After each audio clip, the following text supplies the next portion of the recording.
오늘 우리에게 주신 하나님의 말씀을 보시겠습니다. 하나님의 말씀은 누가복음 17장 28절로 33절 말씀까지 함께 보시겠습니다. 또 노새 때와 같으리니 사람들이 먹고 마시고 사고 팔고 신고 집을 짓더니 롯이 소돔에서 나가던 날에 하늘로서 불과 유황이 비오듯 하여 저희를 멸하였느니라. 인자에 나타나는 날에도 이러하리라. 그날에 만일 사람이 지붕 위에 있고 그 세간이 집 안에 있으면 그것을 가지러 내려오지 말 것이요 밭에 있는 자도 이와 같이 뒤로 돌이키지 말 것이니라. 노새 철을 생각하라. 무릇 자기 목숨을 보존하고자 하는 자는 잃을 것이요 잃은 자는 살리리라. 아멘. 할렐루야. 오직 예수 생명입니다. 오늘 말씀은 말세 때에 롯과 그의 철을 생각해 보라고 하십니다. 예수님께서는 노새 철을 생각하라고 말씀하십니다. 또 누가복음 17장 26절과 27절은 노아의 때를 보라고 하십니다. 노아의 때 사람들은 세상이 홍수로 멸망당한다고 하면서 방주를 지어 구원받자고 하는 노아를 조롱하면서 세상 항락을 즐기다 멸망을 받았습니다. 여러분, 폼페이의 최후를 아십니까? 기원 후 79년에 화산 폭발 때 연기를 보고 도망간 사람들은 살았습니다. 그러나 50리 밖에 있는 폼페이 성까지 재앙이 미치겠냐고 피하지 않은 사람들과 도시는 7층 높이의 화산재로 덮이고 말았습니다. 우리들은 폼페이 성 안에서 나온 사람들의 형상을 보았습니다. 사람들은 노아 때와 노새 때처럼 먹고 마시고 장가가고 시집가는 일과 사고팔고 신고 집을 짓는 일로 무감각해져 있었습니다. 이 시대급 무렵에도 이러한 상황은 더 심해져 인자 예수님의 올 때는 절정에 이를 것입니다. 인자 예수님의 재림의 때에도 사람들은 노아의 때와 노새 때와 같을 것이라고 말씀하십니다. 노아가 방주에서 들어갔을 때 홍수가 있었고 롯이 소돔에서 나갔을 때 하늘에서 불이 임했습니다. 마지막 때도 불로 멸망할 것입니다. 롯은 누구입니까? 롯은 갈대아 우르에서 그 조부 데라를 따라 하란으로 갔고 숙부 아브람을 따라 가나안까지 왔고 아브람을 통해 하나님을 알았고 신앙을 가졌습니다. 롯은 의로운 사람이었고 좋은 신앙인이었습니다. 롯은 은혜도 체험했고 내세의 약속도 받고 천사가 그를 기억했으며 아브라함의 중보기도도 받았던 사람입니다. 롯은 소돔과 고모라의 죄악상을 보고 온전히 동화되지 않았던 사람입니다. 베드로후서 2장 7절과 8절 말씀을 보시겠습니다. 무법한 자들의 음란한 행실로 말미암아 고통을 당하는 의로운 롯을 건지셨으니 이는 이 의인이 그들 중에서 거하여 날마다 저 불법한 행실을 보고 들음으로 그의 의로운 심령이 상함이라. 아멘. 롯은 의로운 사람이었습니다. 그리스도인들이 세상에 나가서 롯처럼 살아보리라고 노력합니다. 그러나 세상은 여러분들이 세상에 동화 유혹되지 않고 살라고 내버려 두지 않는다는 것입니다. 유혹에 무너지고 말 것입니다. 롯은 패배한 의인이었습니다. 창세기 19장 16절을 보면은 롯이 지체하매라고 합니다. 롯은 천사가 곧 멸망한다고 했으나 도성에서 피하기를 지체했다고 합니다. 풍요로운 소돔에 미련이 남아 있었습니다. 그 이유가 무엇이었습니까? 창세기 13장과 14장을 보면 알 수 있습니다. 롯은 처음부터 소돔과 고모라의 곁으로 가지 말았어야 했습니다. 그리고 롯은 기도하지 않았습니다. 우리도 처음부터 유혹의 장소로 가지 말아야 합니다. 롯은 물질이 많아지자 그의 신앙에 문제를 보였고 영적인 영향을 주었던 아브라함의 곁을 떠난 것이었습니다.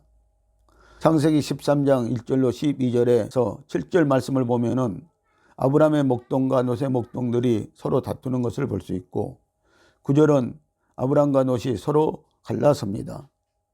롯에게 선택권을 줍니다. 그러자 롯은 거절없이 요단강가에서 소알까지 좋은 땅을 차지하고 말았습니다. 그런데 그 옆에 제약된 도시 소돔과 고모라가 있었습니다. 12절을 보면 롯은 결국은 소돔 성으로 들어가고 말았습니다. 창세기 13장 13절은 소돔 사람은 악하여 여호와 앞에 큰 죄인이었더라고 합니다. 롯은 제약의 도시로 들어간 것입니다. 창세기 14장 1절에 보면은 최초의 연합전쟁이 있었습니다. 소돔왕과 연합한 네왕과 엘람과 그돌라오멜 왕과 연합한 5왕에게 소돔이 전쟁에서 패배를 합니다. 이때 롯의 가족들이 사로잡혔습니다. 아브라함의 롯 가족의 구출 작전이 시작됩니다. 집에서 길리온 군사 318명으로 승리하게 되었고, 이때 롯은 아브라함의 품으로 돌아오지 않고 소돔과 고모라에 남아 지도자로 제약된 음란한 도시에 살고 있었습니다. 롯에게는 좁은 길이었습니다. 어느 날 천사가 아브라함에게 와서 소돔을 불로 멸망시키려 할 때 소돔에 있는 조카 롯을 생각한 아브라함에게 하나님은 소돔에 의인 10명이 없어 불로 심판하신다고 합니다. 창세기 19장은 재앙을 경고한 천사가 롯의 집으로 들어가니 소돔 사람들은 천사를 간음하려 할 때 롯은 딸들을 내려주려 합니다. 이렇게 롯은 풍요와 음란한 도시에 동화되어 갔습니다. 아브라함에게 구원받은 소돔과 고모라는 동성애로 음란한 도시였습니다. 소돔과 같은 타락한 곳에서는 우리는 떠나야 합니다. 그런데 롯은 떠나려 하지 않았습니다. 지체했다고 합니다. 롯은 왜 지체했을까요? 자기의 부와 명예가 그곳에 있었기 때문입니다. 롯은 믿음의 길을 가지 않았고 진리의 말씀을 따르지 않았습니다. 성도여, 인간적인 선택만 하면은 멸망만 초래할 것입니다. 떠나야 할 때 지체하지 마십시오. 우리는 예수님의 재림을 현실적으로 느끼지 못하면 안 되는 것입니다. 소돔과 고모라가 불로 멸망당한 것처럼 죄악의 세상이 되고 음란한 큰 도시인 세상의 바벨론 성은 곧 무너질 것입니다. 음란한 도시들이 멸망을 받을 것입니다. 예수님은 롯의 철을 생각하라고 합니다. 창세기 19장 26절 말씀을 보시겠습니다. 롯의 아내는 뒤를 돌아본 거로 소금 기둥이 되었더라고 합니다. 아멘. 롯의 아내는 멸망에서 구원받았지만 소금 기둥이 되었습니다. 롯의 아내가 소금 기둥이 되었다는 것은 그녀가 멸망했다는 것이 아니라 기능을 잃고 하나님께 쓸모없는 수치의 표상이 되었다는 의미입니다. 소금 기둥이 될 때 그 사람은 안국에도 쓸모없고 불신자들이 가는 불모대도 쓸모가 없게 됩니다. 아무데도 쓸모가 없는 사람이 됩니다. 우리가 구원받았어도 주님께서 다시 오실 때 롯의 아내처럼 수치를 당할 수 있음을 경고하시고 있습니다. 우리도 구원은 받았지만 주님께서 다시 오실 때 부끄러움을 당할 수 있습니다. 롯의 아내는 부끄러운 구원도 받지 못했습니다. 예수님은 우리를 세상의 소금이라고 하셨습니다. 소금이 그 맛을 잃으면 땅에도 거름에도 쓸데없이 내버리게 됩니다. 소금 기둥이 될 때 그 사람은 천년왕국에도 쓸모없고 불신자들이 들어가는 불모대도 쓸모가 없게 되어집니다. 여러분, 소금이 그 맛을 잃고 또 소금 기둥이 되어진다면 아무데도 쓸모없이 그런 소금이 되어진다고 말씀을 하고 있는 것입니다. 또 그런 사람이 되어질 것이라고 말씀을 하고 있는 것입니다. 창세기 19장 14절에 보면은 롯의 사이들은 천사의 말을 농담으로 여겼다가 멸망을 당했습니다. 우리가 이처럼 예수님 다시 세상에 오실 때 롯의 처와 사이들처럼 멸망을 당할 수 있음을 경고하고 있습니다. 여러분들 말씀을 듣고 농담으로 듣지 마세요. 말씀대로 꼭 이루어집니다. 롯의 처는 어떤 여인입니까? 성경에는 그녀의 이름이 없습니다. 그녀는 이방인이었습니다. 신앙은 남편 롯을 겨우 의지했습니다. 롯의 처는 물질과 세상의 향락과 유혹에 깊이 빠져 있었습니다. 천사의 말에 반신반의했습니다. 설마 저 소돔성이, 저 화려한 소돔성이 멸망당할까 하고 그는 반신반의했다는 것입니다. 그녀는 소돔에서 몸만 나왔지 마음은 빠져나오지 못했습니다. 그녀는 세상 유혹에 빠져 있었습니다. 세상의 보화에 빠져 있었습니다. 세상의 물질의 유혹을 이기지 못하고 있었습니다. 그녀는 소돔에서 몸만 빠져나왔지 마음은 빠져나오지 못했습니다. 그녀는 세상을 사랑했습니다. 하나님은 세상에 마음을 두지 말라고 하십니다. 야고보서 4장 4절 말씀을 함께 보시겠습니다. 간음하는 여자들이여 세상과 벗된 것이 하나님의 온수임을 알지 못하느뇨. 그런즉 누구든지 세상과 벗이 되고자 하는 자는 스스로 하나님과 온수되게 하는 것이니라. 아멘. 세상을 좋아하는 것은 성도가 세상과 간음하는 것이라고 합니다. 우상을 섬기는 것과 같은 것입니다. 노새 아내는 조롱거리가 되고 말았습니다. 신앙인과 세상 사람들에게 조롱거리가 되었습니다. 그녀는 넓은 곳을 바라보다가 소금기둥이 되었습니다. 세상 종말 때에도 노아의 홍수 때처럼 이제는 물로 세상을 멸망시키지 않고 불로 소돔과 고모라처럼 심판할 것입니다. 베드로후서 3장 6절과 7절 말씀을 함께 보시겠습니다. 이로 말미암아 그때 세상은 물의 넘침으로 멸망하였으되 이제 하늘과 땅은 그 동일한 말씀으로 불살하기 위하여 간수하신 바 되어 경건치 아니한 사람들의 심판과 멸망의 날까지 보존하여 두신 것이니라. 아멘. 지금의 세상은 불로 멸망하기까지 보존해 두고 있다고 말씀을 하시고 있습니다. 언젠가는 이 세상은 그래서 불로 멸망할 것이라는 것입니다. 여러분, 노아의 때와 소돔과 고모라 때와 같이 종말 때에도 먹고 마시고 장가가고 시집가고 사고 팔고 신고 집을 짓고 종족에 탐틱될 것입니다. 누가복음 17장 30절은 인자가 나타나는 날에도 그러하리라고 합니다. 인자 예수님 때에도 노아의 때와 노세 때와 똑같은 현상이 나타날 것입니다. 오늘 이 시대에도 똑같은 현상이 나타나고 있습니다.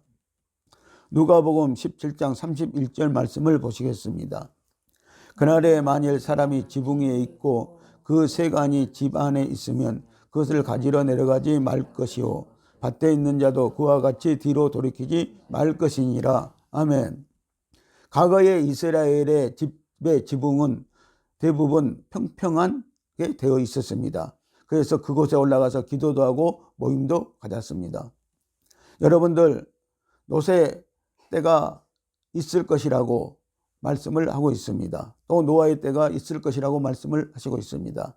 그때에는 지붕에 있는 사람들은 그 세간을 가지려고 내려가지 말고 도망가라고 하고, 밭에 있는 사람들은 바로 뒤로 돌이키지 말고 도망을 가라고 말씀을 하고 있습니다. 노새처같이 뒤돌아보지 말라고 합니다. 아무것도 가지지 말고 도망가라고 합니다. 소돔과 고모라 같이 유황과 불이 비오듯 쏟아질 것입니다. 계시록 16장의 7대접 재앙처럼 쏟아질 것입니다. 그러니 노새처처럼 뒤돌아보지 말고 피하라는 것입니다. 좁은 문으로 들어갑시다. 좁으면 좁은 길은 생명의 문이고 넓은 길은 멸망의 문이고 길입니다. 구원의 문으로 들어가십시오. 계시록 22장 14절 말씀을 보시겠습니다. 그 두루마기를 빠는 자들은 복이 있으니 이는 저희가 생명나무에 나가며 문들을 통하여 성에 들어갈 권세를 얻으려 함이로다. 아멘. 여러분들, 성에 들어갈 권세를 얻어야 됩니다. 마지막 때는 예루살렘 성에 들어가야 합니다. 예루살렘 성은 12문이 있는데요, 그 12문 앞에 많은 성도들이 운집해 있습니다. 그런데 그들이 무엇을 하고 있습니까? 자기 두루마리, 겉옷을 빨고 있다는 것입니다. 회개하고 있다고 말씀을 하고 있습니다. 우리는 마지막 때까지 오늘 우리의 뒤를 돌아보고 회개해야 되어진다는 것입니다. 그래야 우리가 뒤를 돌아보지 않고 우리가 앞으로 나갈 수 있는 것입니다. 두루마기를 빤다는 것은 계명을 지킨다는 것과 같습니다. 그래야 예복이 되는 것입니다. 아무리 겉옷이라도 더러운 옷은 예복이 될 수가 없습니다. 아무리 예수 믿고 충성, 봉사, 헌금해도 하나님의 계명을 지키지 않았다면 그것은 예복은 예복인데 더러운 예복이 될 것입니다. 어떤 사람의 예복은 더럽혀져 있습니다. 청함을 받아서 안전한 회개를 하여 택함을 받기까지는 두루마기를 빨아 입는 과정이 있다는 것입니다. 결국 우리의 신앙은 세마포 입기 운동입니다. 이 말씀을 거듭거듭 신중히 음미해 보시기를 바랍니다. 예수님께서 하신 말씀을 보면 구원을 얻을 자가 적다는 것입니다. 오늘날 교회 설교나 전도 방식이 예수 믿고 교회에 나오기만 하면 모두 구원받고 천국은 누구나 다 갈 수 있다는 개념을 갖게 하므로 기독교인들로 하여금 자신의 구원에 대하여 너무나 아니라고 태만하고 무지하게 되어 좁은 길에 대해서는 불신자가 예수 믿기가 어렵다는 뜻으로 사용하고 있습니다.